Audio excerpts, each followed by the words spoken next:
Bien, jóvenes, si uno tiene un embalse, vamos a ver esto, uno puede tienen que pensar en que un embalse es como un cilindro, ¿de acuerdo? Entonces yo tengo acá abajo un área y a medida que voy echando agua,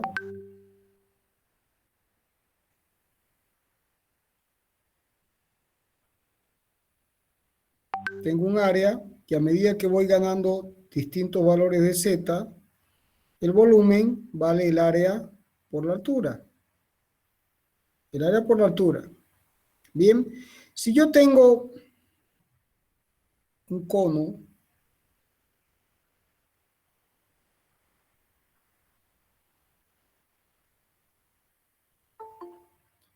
también el volumen acumulado vale el área superior,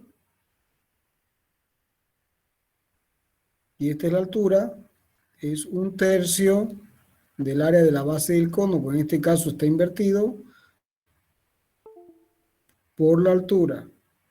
Un tercio del área por la altura. Bien, bueno, ahora, si uno tiene un embalse, no es ni un cilindro ni es un cono, va a ser una figura de geometría variable. ¿Se entiende?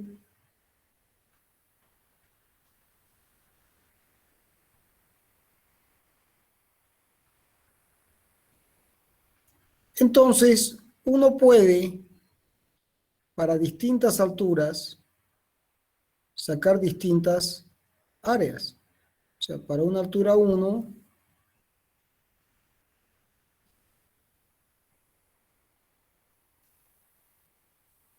uno tendrá un área 1.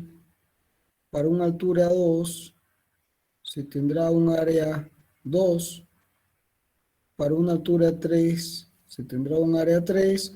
Y así siguiendo. Entonces aquí tendremos un área omega i menos 1.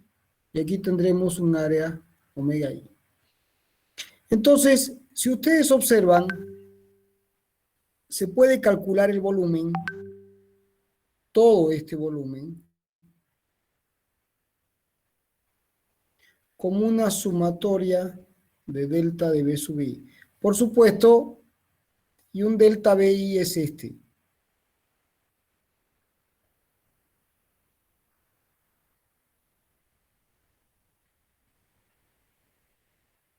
¿Se ve el delta BI?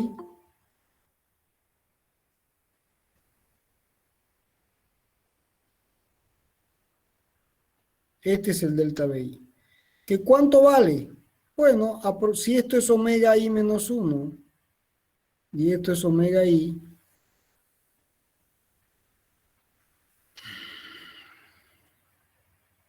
el delta B sub i se puede aproximar como omega i menos 1 más omega i sobre 2 por el delta H, siendo esto el delta H.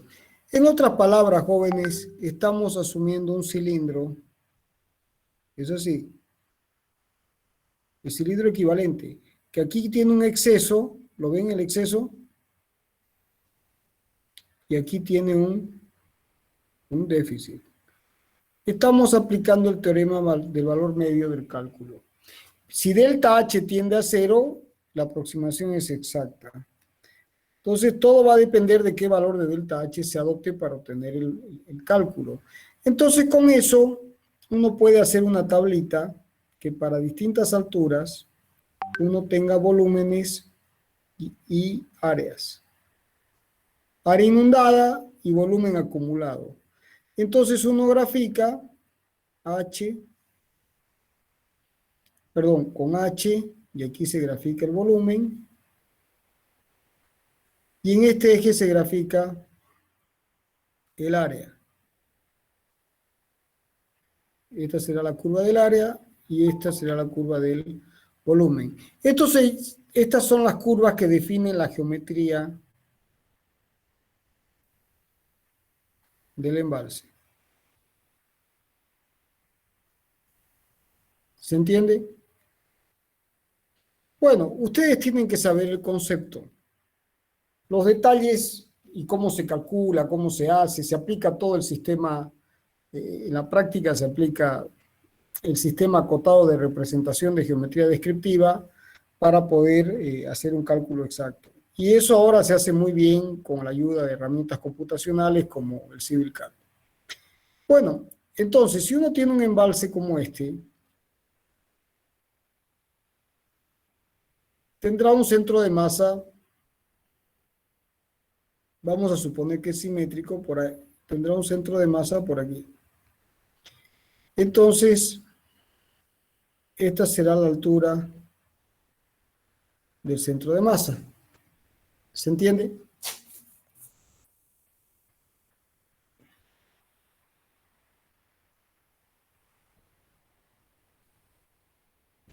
Esta será la altura del centro de masa. Entonces, la pregunta es, ¿cuánta energía se puede obtener vaciando el embalse? Bueno, es muy simple. Este diferencial de masa tiene una energía potencial que vale diferencial de masa por G por Z. Entonces, el diferencial de energía potencial del embalse será G por Z por el diferencial de masa. Entonces, si ahora se integra entre 0 y H total, que es este valor, H total, vamos a hacer H total, y esto entre 0 y la energía total, que es energía potencial, se tendrá que vale, asumiendo G constante, la integral desde 0 hasta H de Z diferencial de masa. Pero esto, jóvenes, por definición de centro de masa, no es otra cosa que la masa total de todo este cuerpo multiplicado por el H del centro de masa, o sea, G por M, H, CM. O sea que la energía es mg por H, pero ¿qué H? El H del centro de masa. Por supuesto, si ustedes quieren, esta masa también se puede expresar como ρ por B por G por H centro de masa, y esto es gamma, o sea, gamma por B por H centro de masa. ¿Se entendió hasta ahí?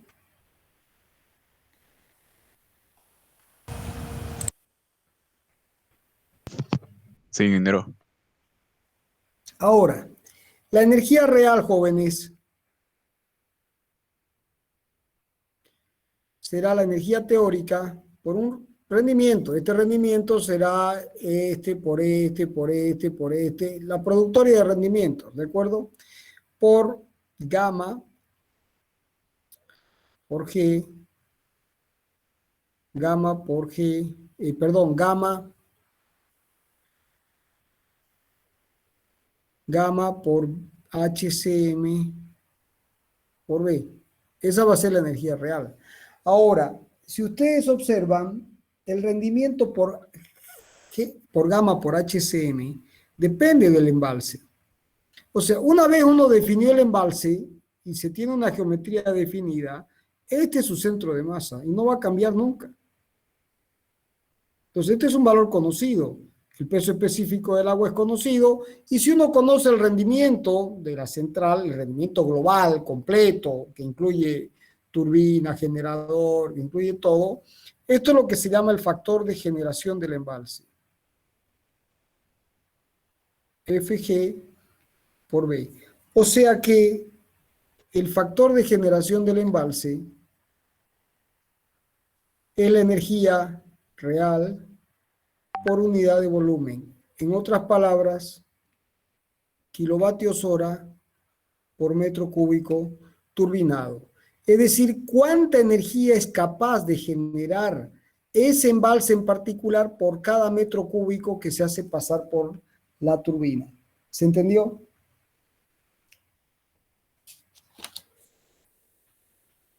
¿Se entendió o no se entendió? Sí, ingeniero. Bueno, jóvenes, ahora, si uno tiene un río cualquiera como este, y uno considera la sección donde quiere poner la central, ya sea que sea a pie de presa o aguas abajo, y uno mide en este punto que se llama sección de control,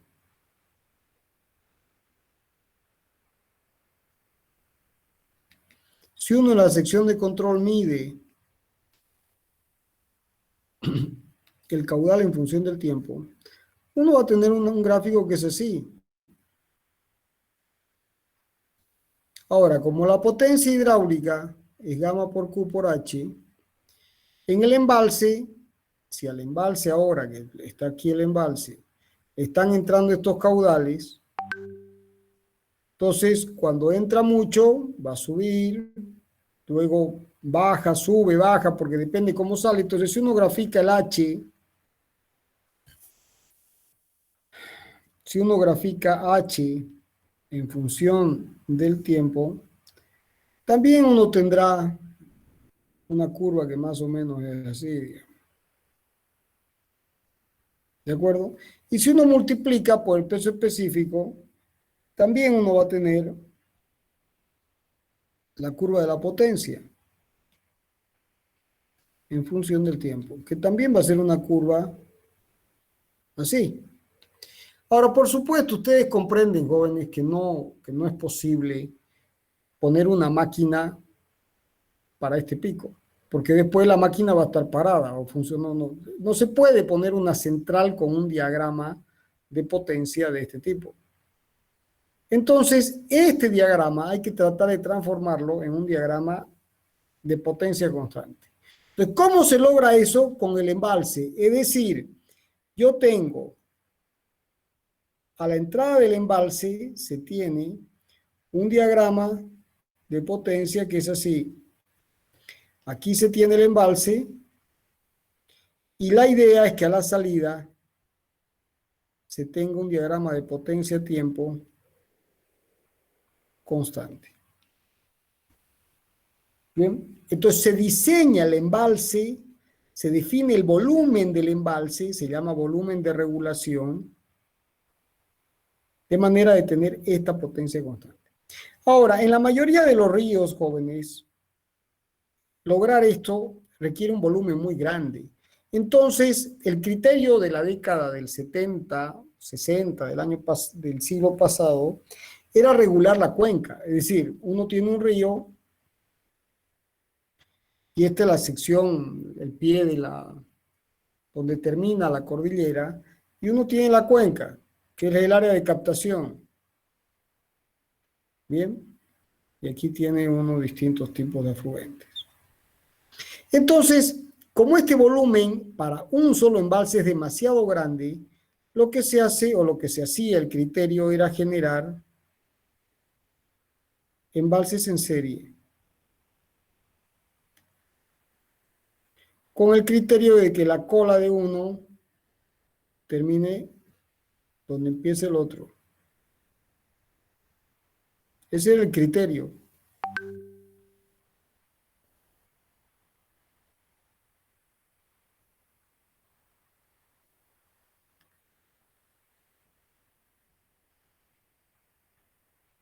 Entonces, ese era el criterio del siglo XX, del siglo pasado. Entonces, aquí tiene un embalse.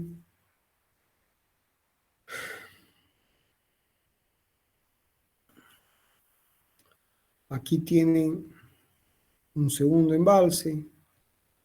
Aquí tienen un tercer embalse y así siguiendo. Y aquí tienen otro para terminar con el último. Entonces, este es el embalse N y este es el embalse 1. Entonces, el volumen de regulación es igual a la sumatoria de los B sub I, con I igual 1 hasta N. Entonces, en estas condiciones, aquí uno tenía un diagrama de caudal tiempo, así, y aquí a la salida uno tenía un diagrama que era un poco más amortiguado. ¿Se entiende? Porque ya hay regulación parcial. Y aquí a la salida ya está más amortiguado. ¿Veis? ¿Se entiende cómo se va amortiguando? Hagan de cuenta que los embalses son capacitores. Ya les expliqué eso. Bueno, y al final, en el último embalse, se supone que esto es así. ¿Se entendió? Sí, Entonces, este es el criterio de regulación, 100% de regulación. Significa planchar el río, regularlo totalmente. Y para eso se requiere un conjunto de embalses en serie. No se puede regular con... Se puede, pero sería demasiado caro. Un solo embalse es inmenso. No hay condiciones para eso. O sea, la geometría de la naturaleza hace que si uno quiere regular con un solo embalse no es posible. Bueno, este criterio que era ampliamente aceptado en el siglo XX, hoy no se acepta más. ¿Por qué? Porque regular completamente el río significa destruir toda la posible vida que pueda existir en ese río. El río, la vida, la biodiversidad acuática, requiere de una cierta variabilidad. Entonces, como se tiene que encontrar un equilibrio entre el desarrollo del ser humano que necesita de energía y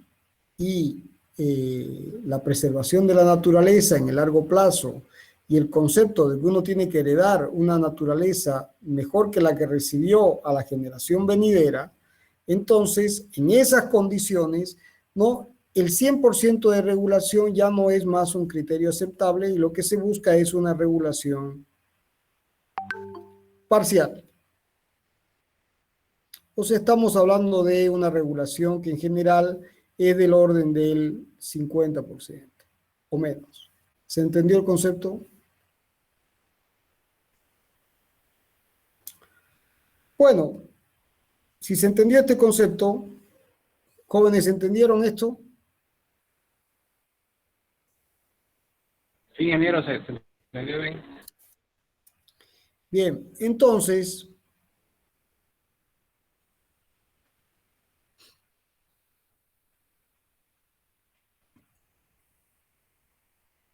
ahora vamos a definir el criterio para calcular el volumen de regulación. Entonces, uno tiene el diagrama potencia-tiempo, que es así. Entonces, uno tiene tiempo, potencia. O sea, un tiempo T1, P1, T2, P2, Tn. Uno discretiza. ¿Se entiende? Uno discretiza los pares de valores T y P. Y luego ordena las potencias de mayor a mayor. Esto se ordena. Se ordena de P máximo a P mínimo.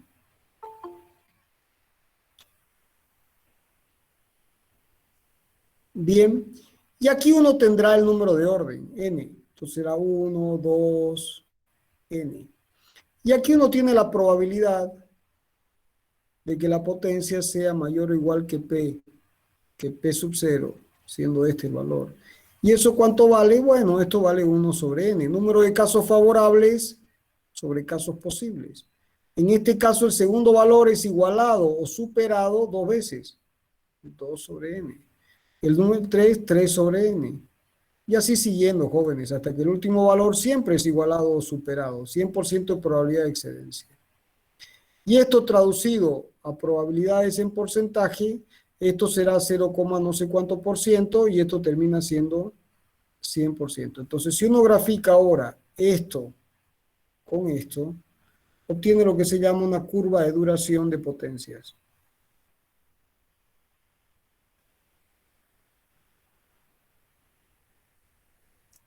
Uno grafica la potencia con la probabilidad de excedencia en porcentaje. Entonces uno tiene una curva que es así. donde esto es 100% y esta es la potencia mínima y esto es 0% y esta es la potencia máxima. O sea, la potencia máxima solamente es igualada o superada por ella misma y la potencia mínima siempre es igualada o superada. Entonces, esta curva se transforma ahora en esta otra curva con un embalse de regulación. Se define un volumen de regulación tal que uno tenga una potencia, probabilidad de excedencia, una curva que sea así.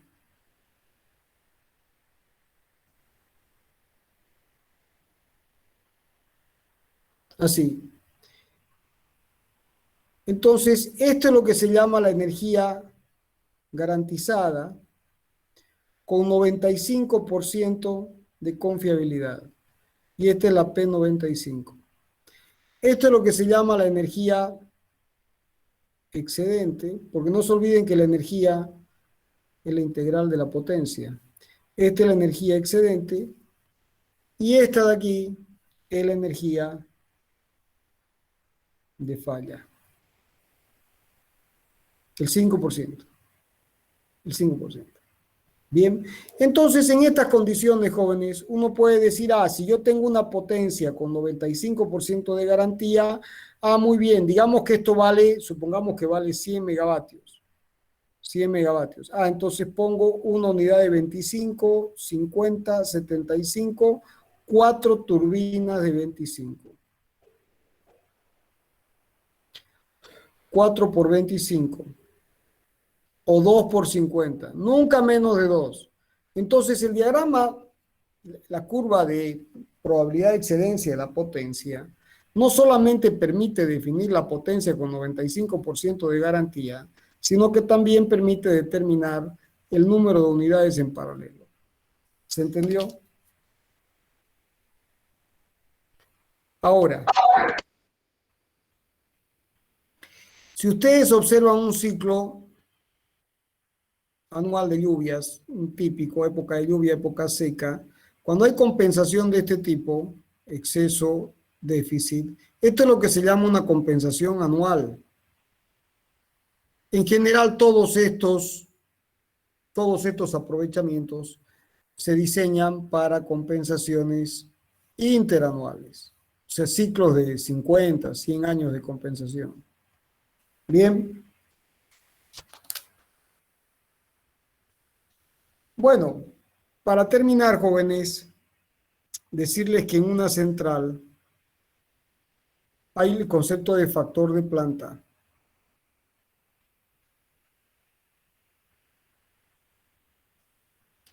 O sea, uno pone las máquinas, la máquina 1, digamos que pongamos 4 máquinas, máquina 4. Y el diagrama de carga es una cosa que es así.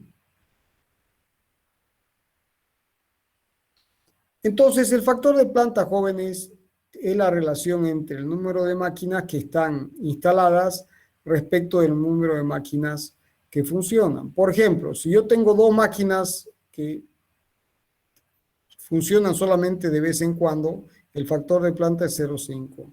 Si tengo 3, es 0,75. Si las 4 funcionan el 100% del tiempo, el factor de planta es 1. Bueno, la mayoría de las centrales hidroeléctricas se diseñan para un factor de planta del orden de 0,6, con embalse. Centrales hidroeléctricas con embalse. Bien, y se usa para tomar picos de demanda. ¿Por qué las centrales hidroeléctricas se usan para tomar picos de demanda? Porque pueden encenderse y apagarse como encender y apagar un ventilador. O sea, una central hidroeléctrica se puede encender y apagar en minutos. No es como una central de carbón o una central nuclear, que es todo un trámite encenderla y apagarla. No, una central hidroeléctrica se enciende y se apaga, una turbina se enciende y apaga en minutos. ¿Se entendió?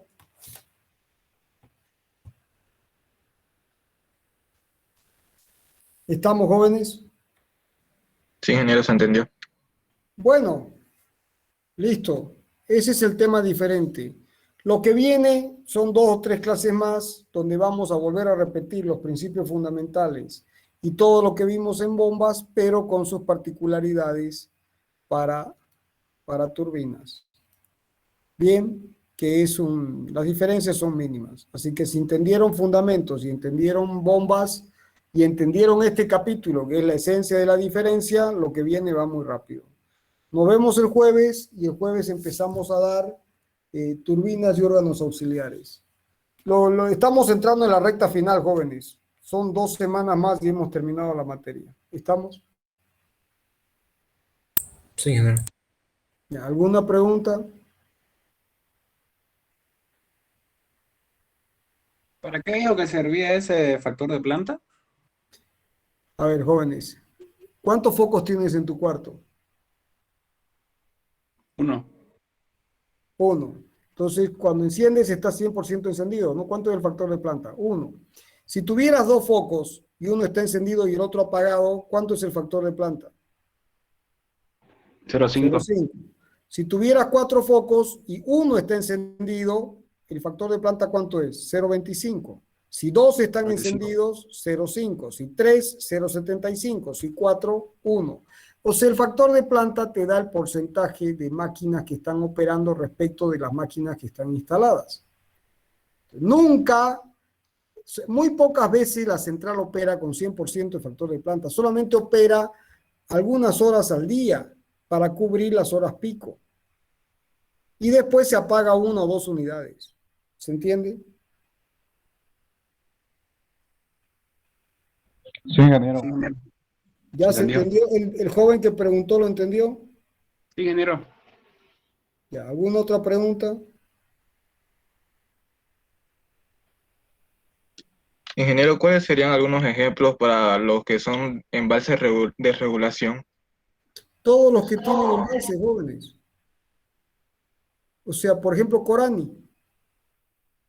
Corani es un embalse es una central con regulación, mientras que todo el sistema del Valle de Songo son todas centrales de paso. Medio mentira, porque en realidad el embalse es el Nevado del Huayna Potosí. El embalse está camuflado en la nieve, pero ahora con el cambio climático, en la medida en que vaya produciéndose el deshielo, es un problema porque el agua que no se turbina se pierde, mientras que cuando hay nieve, el agua está acumulada como nieve. Bien, entonces son centrales de paso, pero porque tienen una gran ventaja, la nieve funciona como acumulador. Ahora, cuando desaparece la nieve, pasan a ser centrales de paso exclusivamente. Ahora, cuando hay un embalse es porque hay presa, y la presa con el aliviadero de crecida. Lo que pasa es que usted, por algún motivo que desconozco, no estuvo en la clase pasada. ¿O estoy equivocado? Sí, estuve, ingeniero. ¿Y qué estuviste haciendo si expliqué todo esto? Quería solo conocer o sea, algunos ejemplos de regulación. Sí, entendí la Bueno, clase. ya. Por ejemplo, Corani es un embalse con regulación. Por ejemplo, San Jacinto en Tarija es un embalse con regulación. Todo el Valle de Songo, las centrales en serie del Valle de Songo son centrales de paso. Si vos buscas en internet, las vas a ver todas. ¿Está? Muchas gracias, ingeniero. ¿Alguna otra pregunta?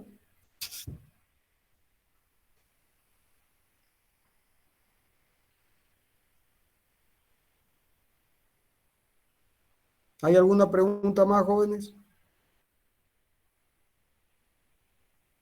Bueno, nos vemos el jueves con turbinas y órganos auxiliares. ¿De acuerdo? Sí, ingeniero. Hasta el jueves, jóvenes.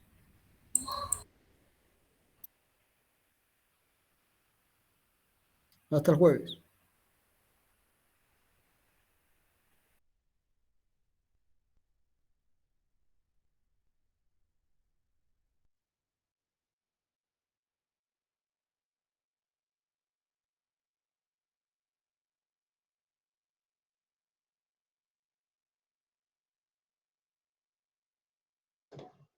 Ok.